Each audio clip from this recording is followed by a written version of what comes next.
Tout d'abord, nous aimons les chiffres, voici donc quelques numéros de messagerie. Celles-ci sont basées sur les recherches du psychologue américain Albert Mehrabian. Ce célèbre Albert affirme que 7% de la communication est verbale. Donc 7% de nos messages sont compris à travers le sens des mots, et ce n'est pas bien grave. 38% sont dus à la voix, timbre, intonation et manière de parler. 55% sont visuels, ce qu'expriment nos expressions faciales et notre corps. Ainsi, à partir de ces chiffres, nous pouvons voir qu'en regardant notre interlocuteur, nous pouvons obtenir de nombreuses informations sur le type de message qu'il nous envoie. Par conséquent, d'un point de vue scientifique, le regard est le principal moyen de capacité auditive. Ce fait est en grande partie inconscient.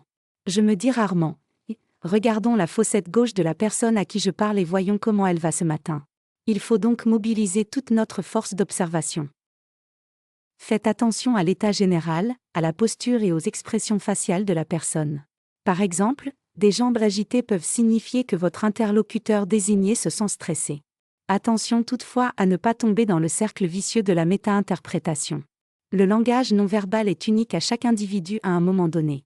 Personnellement, je ne suis pas fan de la synergie, où chaque mouvement du corps a sa propre signification. Il s'agit de faire confiance à votre intuition et à votre sens de l'observation. Une fois que vous avez observé les gens et l'environnement, il ne reste plus qu'à vous adapter à la situation observée. C'est la puissance de l'outil regard.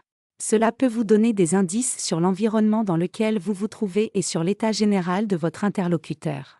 À vous de voir dans quelle mesure vous pouvez ou souhaitez en tenir compte. Comme vous l'avez probablement compris, le regard est l'outil d'écoute le plus important car plus de la moitié de la communication est non verbale et cette écoute doit être activée du point de vue de l'observateur. Cette attitude vous permet d'adapter votre message en fonction de votre environnement immédiat.